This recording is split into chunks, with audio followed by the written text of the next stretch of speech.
മറ്റൊരു കാര്യം, ഞാനിവിടെ വന്നപ്പോൾ ധനകാര്യ വകുപ്പ് വന്നിട്ട് ഞാൻ ഇരുന്നപ്പോൾ 2-3 മക്കൾ വന്ന് എൻ്റെ ഒരു പെറ്റീഷൻ തന്നു.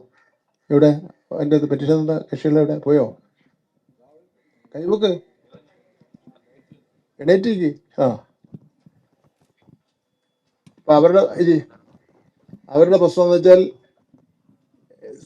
സിലബസ് കൂടുതൽ അല്ലേ? അതല്ലേ? ഏത് വിഷയത്തിനായിരുന്നു? സോഷ്യൽ സയൻസ് സിലബസ് കൂടുതലാണ്.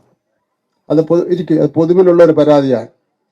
അതുകൊണ്ട് അടുത്ത വർഷത്തെ പാഠപുസ്തകത്തിൽ ഇപ്പോൾ നിങ്ങൾ പഠിച്ചുകൊണ്ടിരിക്കുന്നതിനേക്കാൾ 25% സിലബസ് കുറയും എന്നുള്ള കാര്യം കൂടി ഞാനിവിടെ പറയുന്നു.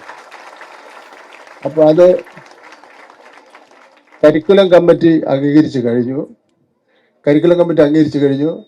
അതിൻ്റെ ഉള്ളടക്കത്തിന് വലിയ വ്യത്യാസമൊന്നും ഉണ്ടാവില്ല. പക്ഷേ അതിൻ്റെ വലിപ്പം 25% കുറയും. ഇത് യഥാർത്ഥത്തിൽ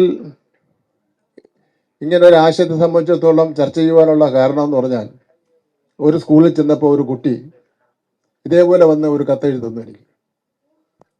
അവൻ പറഞ്ഞതെന്ന് വെച്ചാൽ, ആ കത്തിൽ എഴുതിയിരിക്കുന്നത് എൻ്റെ സ്കൂളിൽ ലിഫ്റ്റ് വയ്ക്കാൻ വേണ്ടി മന്ത്രി നിർദ്ദേശം കൊടുക്കണം.